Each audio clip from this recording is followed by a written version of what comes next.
what do you want from food? Yum, yum, yum. So we had these conversations before. Respect to all of the high-end chefs. We had an amazing experience. You have 2 restaurants. I'm a food photographer. However, we're consistently talking about this thing. Probably 10 most memorable food experiences were always in our house. Always. So my dream about this island, is that you get this high-end food and comfort food, and you're in a restaurant, but you feel at home. That is what I'm dreaming about. What's your take on that? It sounds like a grounded eating experience, which I think people are yearning for around the world. They want to know where their food comes from, where the produce comes from. And it's so hard to find. So my question would be, if I'm on this island, what will I be eating? Breakfast, lunch, and dinner as a start point. Yeah. Stuff that is grown on the island. The thing is, you know what I'm worried about? That your tomatoes might not be as good as the next door neighbor. And you go like, tonight, honey, we're fucking going. We're just going tonight and picking their tomatoes. No, that's not Put our hoodie on. Straight bad night. That's kind of like, but the produce will be grown here. So, Well, I'm imagining waking up in the morning and doing the 1.8 kilometer walk around the island, if I got that right.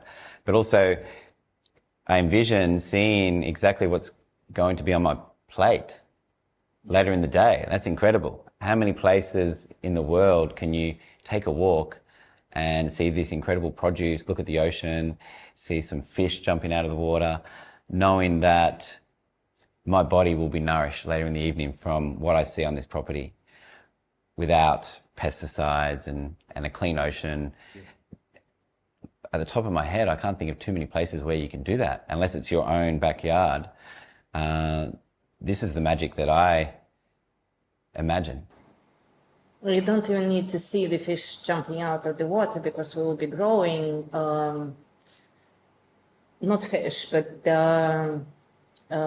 Mussels and clams, oysters, and seaweed definitely. And so you will be able to just dive and pick your own clams for dinner. And that is quite spectacular. I would love to do that. That's incredible. Imagine sitting at the restaurant and you order a clam pasta and you have your fisherman on the island. The docket comes through, 1 clam pasta.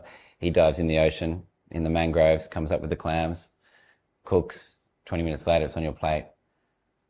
That's incredible. This island also supplies the jobs, I guess, to so many fishermen. Because like when you have your, how it works in the food industry.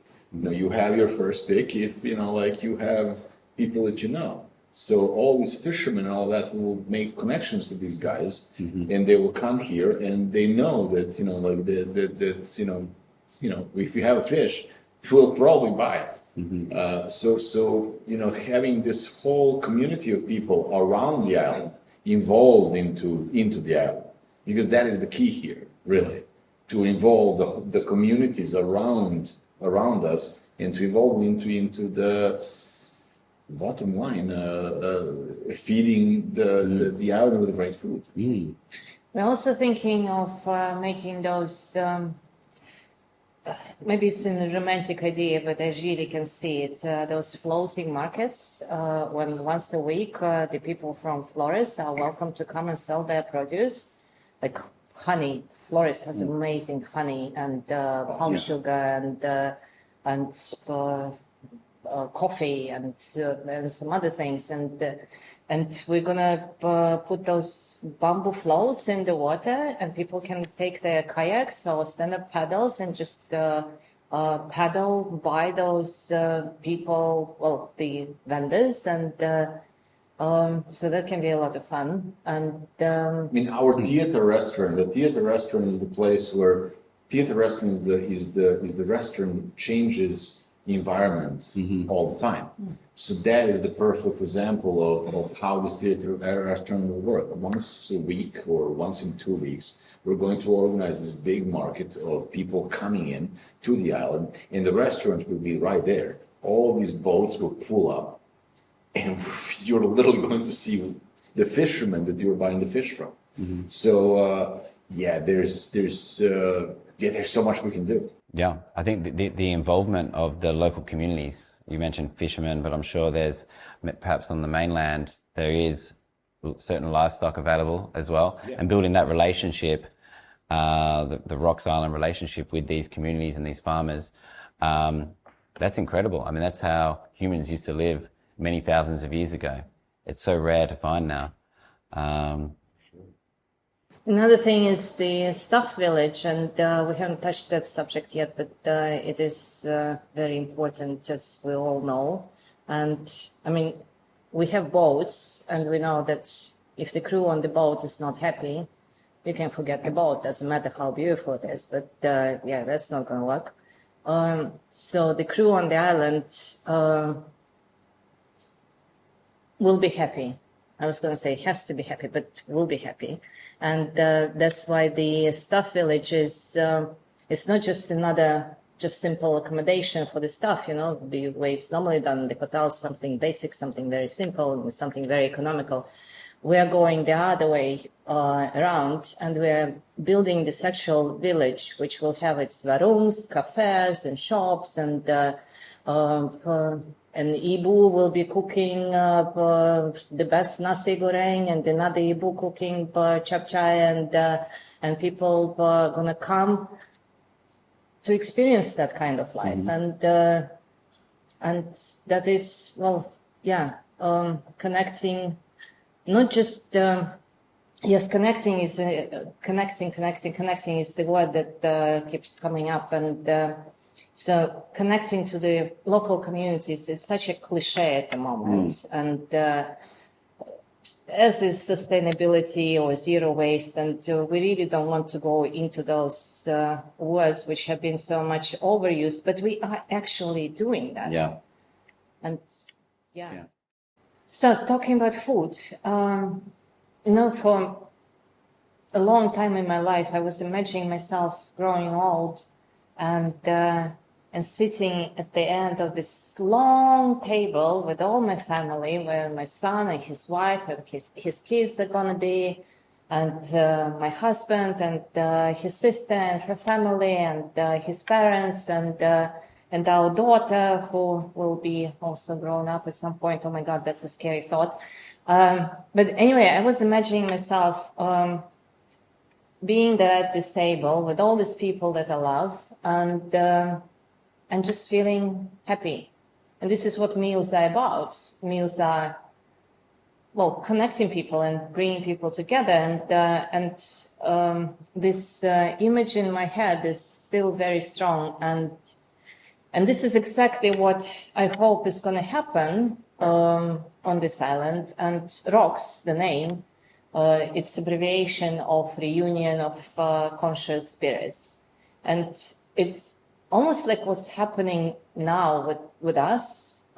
We didn't know each other before this whole thing started, and it feels like I knew you for all my life. And we didn't know these guys, and it feels like, it's just friends from a past life or something. And I do believe in past lives.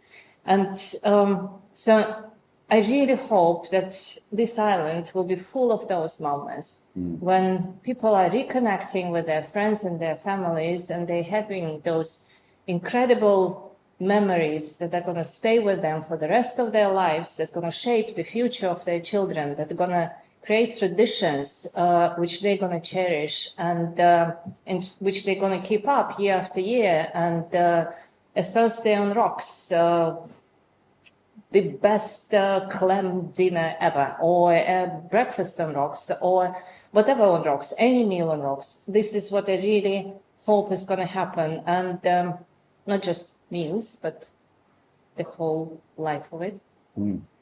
I have goosebumps. Yeah, that really resonated with me. I think to some degree, we eat now to nourish our bodies, but we forgot that mealtime is sacred. It's a ritual where we get to sit down and spend time and unify and enjoy each other's companies. And that seems to be something that maybe has been lost over time. So I feel your goosebumps. And through this pandemic, I mean, we've been separated from our, not just friends, but I haven't seen my son in 2 years. And okay, I'm going to cry, but it is difficult. And, okay. Cut? Okay. And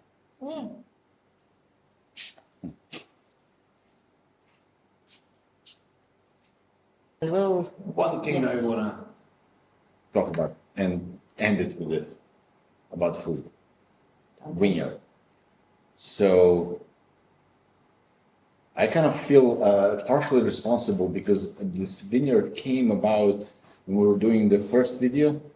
The landscaper said that we can grow grapes and then it rolled down. We had many of discussions that went all night about having a vineyard, yes or no.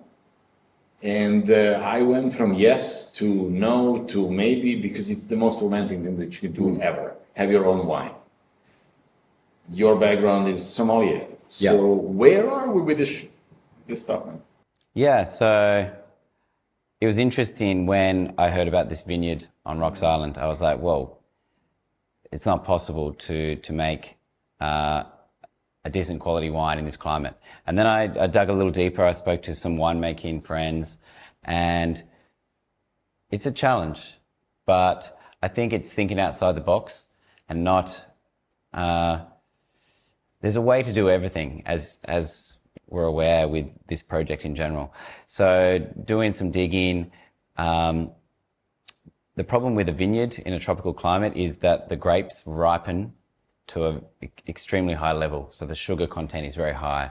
But that doesn't mean that we can't manipulate the fruit to make it a drinkable wine. Yeah, it might not be a traditional wine that we know from Bordeaux or from Burgundy, but it will have its own character. So yeah, it's not to be judged in a world wine show, but we can make it fun. We can make it interesting. We can make a bottle of wine that's worthy of a good time. And I think that's rewriting the rules when it comes to winemaking. That's romantic, man. It's definitely going to be fun. Let's go. Yeah.